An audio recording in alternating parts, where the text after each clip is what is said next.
There we go. So in 2023, we implemented the new Spring Share chatbot option. And I'm going to talk a little bit about pros, the cons, the yes, the no's, the whys, and the wherefores. And I want there to be a lot of room for discussion in this.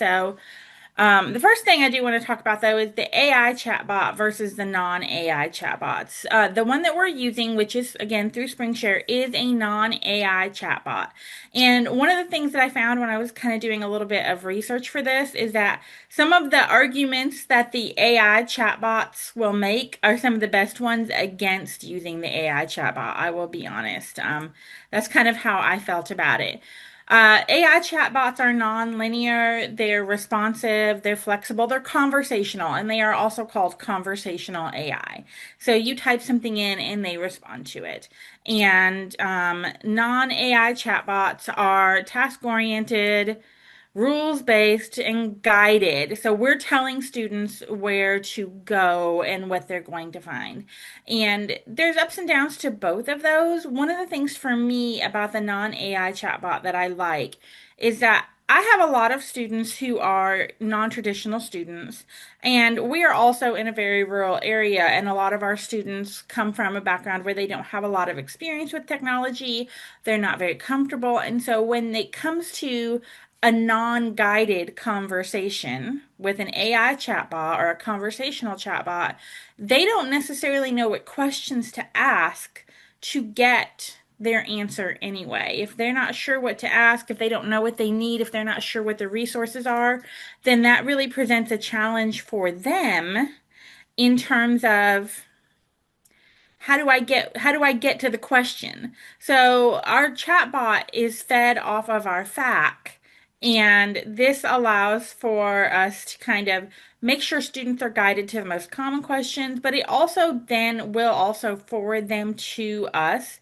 So if there's not a question that the chatbot can answer, if they don't find the answer that they want there, they do get to a live person. So I think that's a little bit better. And I think it also, for us, offers the opportunity for people to not get stuck in that circular chat. If you've ever had a conversation with one of the conversational ones where you keep trying to ask the question in a different way because you're not getting the answer that you want, and it just keeps giving you the same answer or giving you the wrong answer, and you kind of get stuck in a loop. The non-AI chatbot will not get you in a loop. You're going to go forward no matter what. And so I think that's really a handy way to approach it from our perspective, especially we have, like I said, we have a lot of non-traditional students. The number of times a student calls me up and goes, I haven't used a library in 20 years. I don't even know what to call what I'm looking for. And so going forward with the non-AI chatbot kind of sets a restriction on it, and in some cases, that could be a bad thing, but it also kind of puts us in a position where they are moving forward. And if they can't find what they want, they will eventually get to a person, whether that's a live person or if it's after hours. It will get to an email that emails all of the librarians so that they all kind of get there eventually. So, some of the pros of this that I really like is that it frees us up from answering questions that are on the FAQ. I think that students' first instinct is never to go to the FAQ, but they really like to use the chat. And our chat is off to the side, and they can just click on it on any page, whether it's our main page or one of the internal pages on the LibGuides, and pop up the chat. And it does get quite a bit of use that way. And we got a lot of repeat questions, which I'm sure some of you do too. We have a lot of students who are very confused about the difference between the library and the bookstore. And we get a lot of messages about how do I get my textbook? How do I get my access code? How do I get my lab? How do I, and so many of those questions now go to the chatbot. And it allows us to provide access to information outside of regular hours. We're not online all the time. There's simply not enough of us to be online all the time. So that really helps, and it helps fill in those scheduling gaps. If there's times when people are not available during their normal shift when they would be online, at least the chatbot is still there. And it does provide guidance to help students know what questions they actually need to ask, which I think is a big one for me. I know that we have so many students who are like, I need help and I don't know what I need help with. Well, the chatbot can kind of walk you through some steps like here's some basic information about the databases. Here's, some basic information about the resources and the research guide that helps them kind of get there. Now, one of the big cons for me is I do feel like this creates more distance between the students and the librarians and the people in the library, whether we're librarians or staff or however you differentiate in your library. Because if they go through the chat bot and they don't contact us individually, they may never have any personal contact with the librarian. They may never have any personal one-to-one contact, even with their professors outside of what they're typing back and forth in class. And that does kind of bum me out personally. And I also think it makes students a little bit less invested when they don't have that personal contact. It does require a little bit more time updating and maintaining the FAQ. We can kind of see what questions are the most commonly asked, and that helps us to know what people are looking for, and maybe if we need to keep an eye on those questions and make sure that information is the most current. But it does require a little bit more checking the stats, checking what people are looking for, thinking about whether we're getting a lot of phone calls or chats outside of what's on the FAQ that we maybe need to add to the FAQ. It's not super time consuming. But going in and editing the chat requires the chat is basically an if-then structure. So if they say yes to this, then it goes to this, and then it goes to this, and then it goes on and on and on. And so every time you add a question, you have to really go in and play with your structure to make sure that it's still going to feed correctly. It's not super complicated, but it is kind of a little bit more, as far as SpringShare products go in particular, it is a little bit more on the brainy side because a lot of SpringShare stuff is very plug and play, and this kind of lets you step in and really get into that and kind of see where you're going. I have to go here and then I have to go here. And if you put the wrong box in the wrong place, it will break the whole system. Don't ask me how I know. And so that can kind of create a little bit of conflict as well. So why did we implement the chatbot? Well, the number one issue was staffing. We are open from 7:30 to midnight most days. Monday through Thursday, Sunday through Thursday, we're open until midnight, and we simply cannot staff that. There are only 4 full-time staff in the library. We have about 20,000 students, the majority of whom are online. I think about 1,900 right now are on-campus students, and all of the rest of those students are online. They're in different time zones, they're in different places. We've got students all over the world, and so there's no way for us to staff all of the hours that we have students who are online. It also eliminated us having to answer a lot of repetitive questions. We get a lot of questions that are the same. How do I find a survey? Well, we can now link them to the guide on finding a survey without them having to contact us individually. How do I get my textbook? I mentioned that one before. That's maybe our number one question. The path to get your access code is apparently long and winding road that a lot of students struggle with.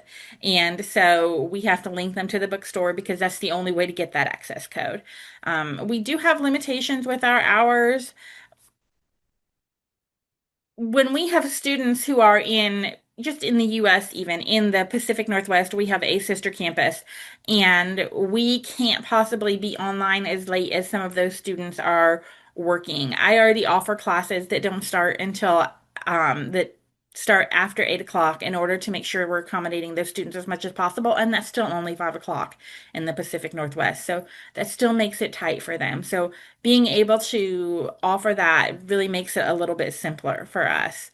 And then it's also the reason that we chose the specific one that we're using is because we were already using SpringShare's chat to power our live chat, and Chatbot is included in that service. So it wasn't something we had to go out and purchase. It wasn't something additional we had to add or pay for. It was just included in the product, and that made it really easy for us to step into. And it is nice that they include that. It's nice that it's part of that kind of product family because everybody's comfortable with it. Everybody knows how to kind of go in and use it already, and that makes it a little bit simpler for us to implement. Our numbers have been really interesting. You'll see that they tank right here, and I can explain that very clearly. So the first 2 years of chat, so 2018 was the first year we offered chat, and we had a pretty good response. And then, of course, in 2019 and 2020, our numbers here were pretty high. And I think everybody knows, oh, everybody was using all of our online services, right? Our numbers for live chats went up. Our numbers for email contacts went up. Our numbers for Ask a Librarian went up. And Ask a Librarian is a form that we use where students email us. It comes to all four of the faculty librarians. We're now four. We were at three at that time. And that way we can kind of process them a little bit more quickly. I'm sure you all have something very similar. And so our numbers on everything went up, up, up. And then as we got into 2020, 2021, those numbers started to go down a little bit. And there's a couple things that happened during this time period. We very fortunately, during this time period, the 2019 to 2020 and 2020 21, we were undergoing a renovation. They gutted our building. Um, and so, in some ways, being sent home for COVID was not the worst thing in the world because our other option was to be in, God love them, the nastiest basement space. It had leaks, it had bugs. At one point, I found a dead bat. And so I was happy. I was happy to work from home instead of be in that space. So that did cause some issues for us in terms of being able to staff the chat because not everybody had equally good internet access at home, and the staff is on the chat as well as the librarians. And so if they couldn't get online at home that during their time that they were supposed to be on, it could go unstaffed. And then we came back from COVID and they announced that we were going to be open till midnight and that they expected us to staff it until midnight. And so many times there would only be one or two people in the building. And one of those people was supposed to be on chat, but there was so much happening, there was so much going on. I was rarely at my desk during that time. If I'm the only person there and somebody needs this checked out, or they need that checked out, or a work study student has a question, or there's an issue with this, and there were a lot of issues, then I was not online on the chat. So our chat numbers really tanked because we were not actually able to staff it because we were spread so thin. And they stayed down because we were kind of starting to come back from that, but we were still having staffing issues. That has changed a little bit now. Our hours are not so crazy. We're still open till midnight, but we're staffing that with students instead of us. So we're able to staff the chat during the day and the evening a little bit better. But we really struggled with that, and that killed my stats. That four just four hurts my feelings.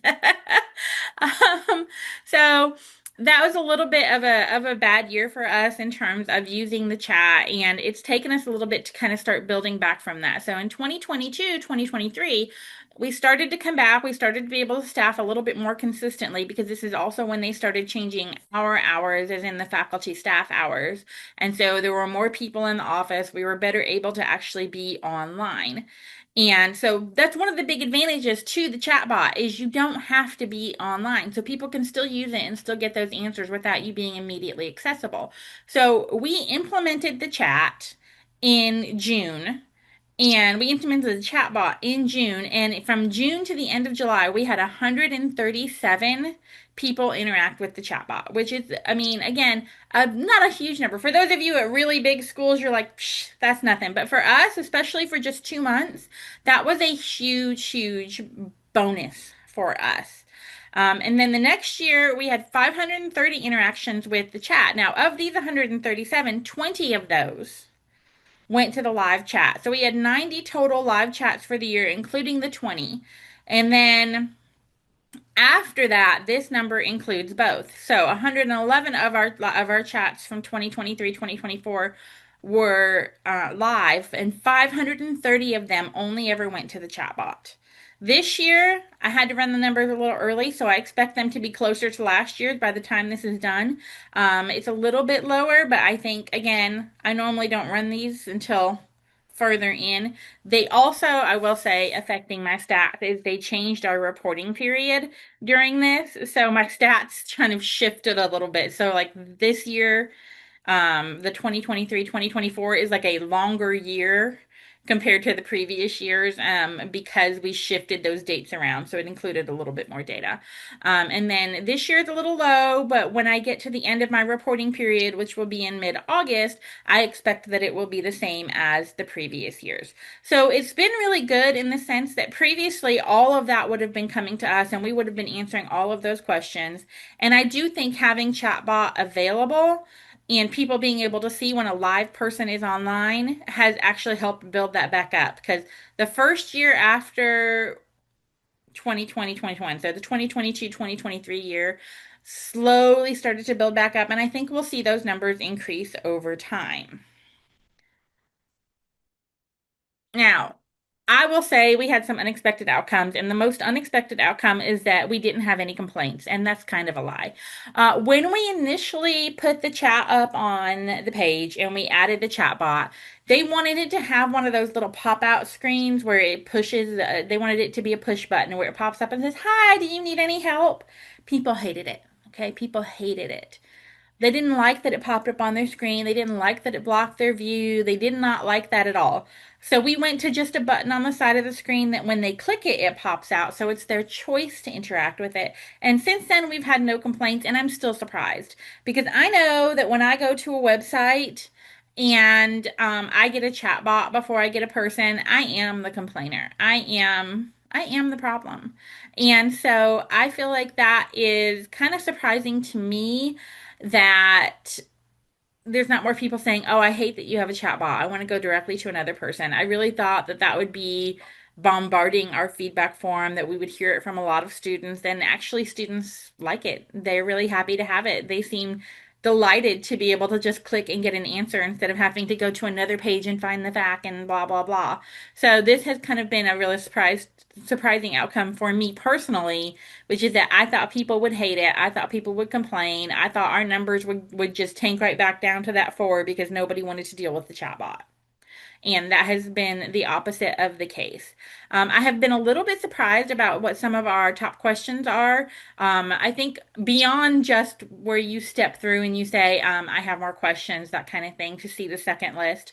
Our top questions are kind of the expected, which is how do I get my how do I get my textbook? How do I get my survey? And that's one that I'm kind of surprised is as high as it is because we do still get a lot of emails about that as well. So I may need to rearrange the chat bot a little bit to make that question on the top tier instead of the second tier so people can get to it faster. And I didn't expect the survey questions to kind of overtake that quite so much. And then our hours, which are posted multiple places on the page, is in the top questions as well. So I guess they're just not seeing it where it is on the page, but that's okay. That's okay. They're finding it, and that's a good thing. The chatbot is guiding them to it, even if they're not seeing where it's posted elsewhere. I am kind of surprised that it started to see our chat numbers build back up. I honestly wasn't sure. And again, it kind of ties back into feeling like people were going to abandon it when they saw it was a bot in the first place. I thought they would just be like, "Oh, I'm not fooling with that," and close it and move on down the road. And that has not been the case. So that has built our numbers back up. And it has also tallied into us getting more live chats as well, which is a good thing. We want students to feel like they can contact us and reach out and interact with us. So I've been really happy to kind of see that progress happening and to see the chat get more use because that year where there was only four and the year where there was only 90, it was kind of rough. We're like, should we just continue this service altogether? Should we find another way to reach students? And so it's been good to see this kind of drive our numbers back up and have people start engaging with it more because I think that means we are reaching people and we are making things accessible to them. The other thing that has surprised me is that it hasn't made an obvious impact on our other statistics. Our phone calls, our emails, our Ask a Librarian. I would have kind of expected that maybe this would reduce those because people were accessing things through other points. And I haven't really seen that to be true. Our statistics have stayed pretty steady across the board. We did have a little bit of a post-COVID dip where people were not contacting us as much, maybe because they're coming in person and getting help from people mostly work study students who are staffing the desks and things instead of coming to us. But I haven't seen, we count that statistic differently, but I haven't seen as much of a dip there as I would have expected. And so I think that's a good thing. It just means that we're giving people more avenues to access us. And I think that's always the goal is we want to make sure that we're giving people ease of access. We want to make sure that there's no barrier to contacting us and getting the help that they need. So those are kind of the surprising outcomes for me. I think it's overall been really positive, and I'm happy that we've kind of been going where we're going with it. I was kind of on the fence with it at first, but I think it's been a good addition overall.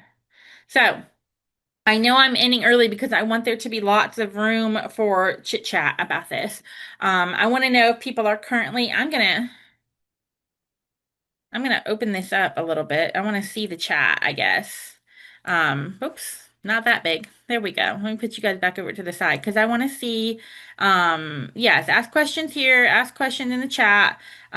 Please feel free to talk because I do want some discussion because I want to know, are people currently using a chatbot and are you going with AI versus non-AI?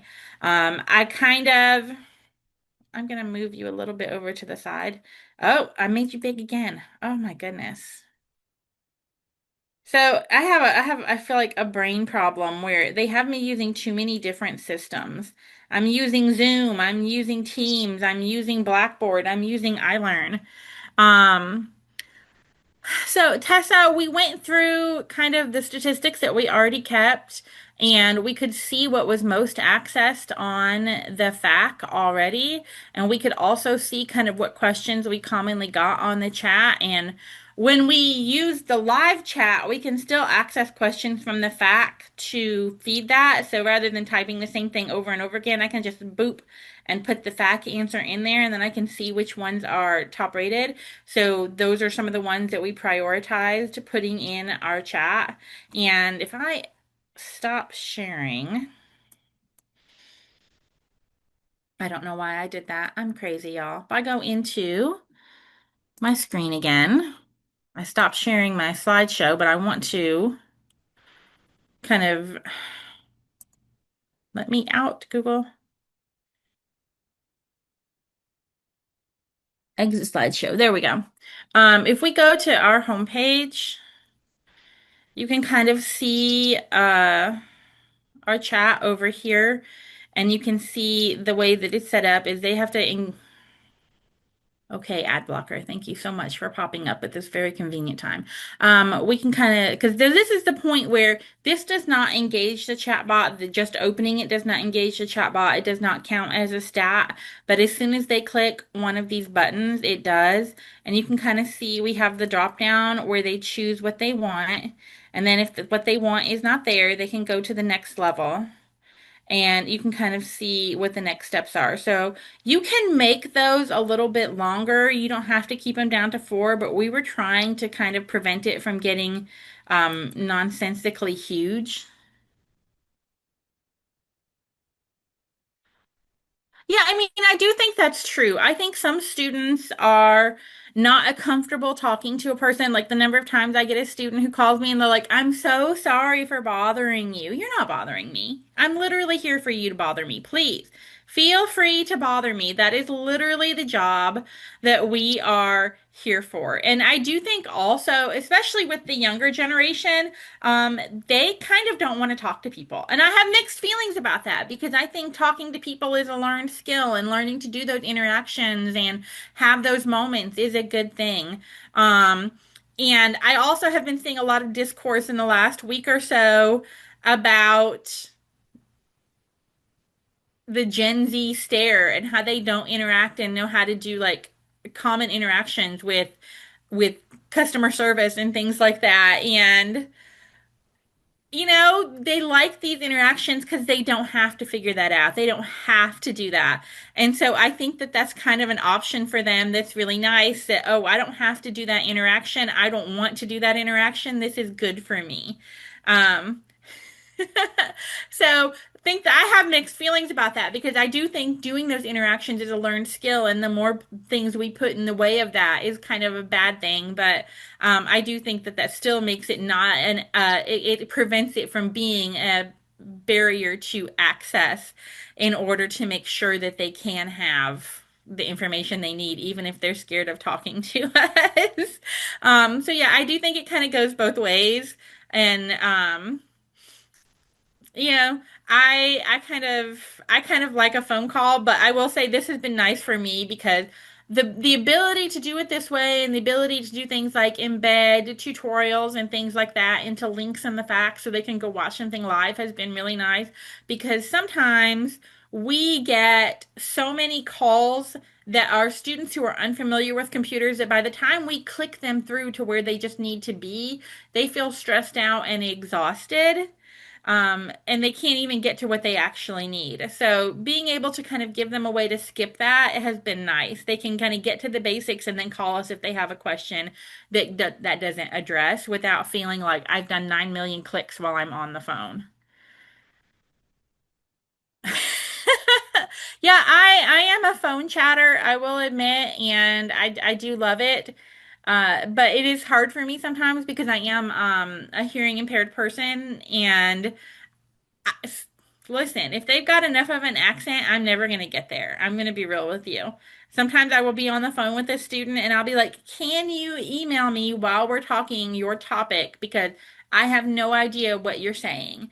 And so using the chat does eliminate some of that also. It's nice because sometimes they've got a topic that I simply I can't spell. I can't pronounce. They can't pronounce, so I don't know what they're trying to say. And so it is kind of a challenge. I'm just scrolling back up to see if I missed any questions or anything, so just ignore me. But yeah, I think that it has a lot of pros and cons. But I am curious as to whether other people are currently are you using a chatbot? Do you have access to the SpringShare chatbot and you haven't chosen to implement it yet?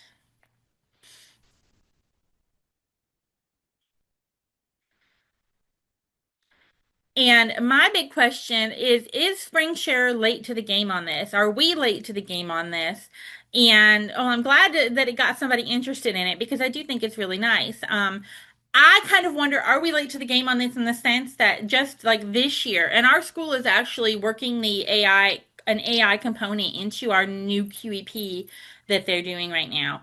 And so there's been a lot of push towards AI, and this is really almost feels old-fashioned in a way. Um, yeah, it would be interesting to see what students think about it if they would prefer an AI chat. So I think that this is kind of different because I think people are getting used to AI chats and I mean they've been around for a little bit. So it's kind of interesting to me because this does feel almost old school from a technology standpoint, but I think I like it because it's guided and it locks them in to a certain direction so that we kind of make sure they're actually getting where they need to go. Um, I don't know. I think probably in the next few years we'll see a further shift towards AI and the SpringShare chatbot may become AI at that point. We'll see what they do with it. Um, so the answer to that question is yes. And it is also, see this little guy right here? It does not pop up automatically either. So you can pop that up and have access to the chat, but nobody has a push chat, so it's not coming up and blocking them out. And on our pages, our chat is much more prominent. Like our button is much easier to find than their button is. So, and that's a choice that we wanted to pop it out. And so we wanted to make sure that it was obvious to them. And then when they go into our internal pages, that option goes away and we are the only chat on that page. So once we're into our LibGuides, no competition at all. And we really push the LibGuides as opposed to the landing page because our landing page is not terribly useful. You have to scroll so far before you get to any information or access that we really just put that big blue button there that they require us to have, and we're like, just go here. And so once you get to those internal pages, um, that that that piffs away. There's no other competition. And I do think that's good. I also think it's nice that they let us have the bigger button, like we're not in competition on the button, so that theirs is a tiny little one and ours is big. Um, yes, it is nice. And it also, like, there are things that I have when we see something that's a really common question, that's the most popular questions that are getting used, I have started working some of that into my instruction session as well, so that we're like, oh, we need to make sure this information is getting out in more places. So it does kind of help me know that maybe there's something else that we could address that we can push forward, or maybe we need to make that more prominent, that kind of thing. So that's a good point. It does help us know what people are looking for. Um, I think it's interesting because like I said, I we got more interaction with it almost right off the bat than I expected that we would. And I also think it's interesting just because it feels a little retro in a way, but in a way that has really been working for us. Any other questions, comments, discussion? Feel free to chat. I feel like I may have missed one of my discussion points there. It's fully within my brain power to have missed a discussion point. Oh, yeah. One question that I do have is, are any people using things like question point from OCLC instead of using a chatbot in order to staff those extra hours? Because that's one thing that we considered because our hours are so expansive and yet we still have a lot of people contacting us after hours is should we implement something like question point? Can we afford something like question point? There are other options to question point, I know. And that's something that we ultimately opted out of because we felt like we're not necessarily getting research questions in depth over the chat. We get a lot of in-depth research questions through our Ask a Librarian, but not really through the library chat. And so we felt like something like Question Point, where it's supposed to support that more, was not really what our students would benefit from.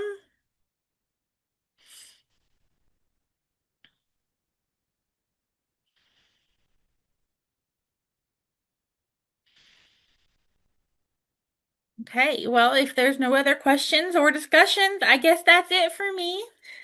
Thank you all so much for your time. And I'm glad that some of you found it interesting, helpful. And if you have questions about it or you decide to implement it and you have questions, please feel free to reach out to me.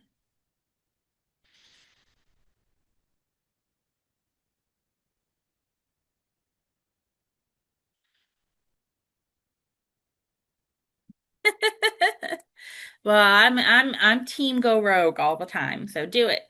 Do it, lady. Yes, You know thank you, me. Carrie. Thank you, Carrie. Thank you. So looks like we'll get a little bit of an extra break, but that might be a good thing for everyone.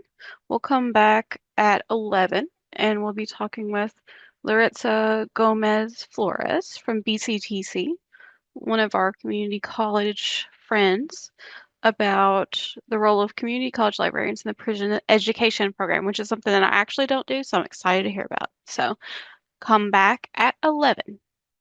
See you then.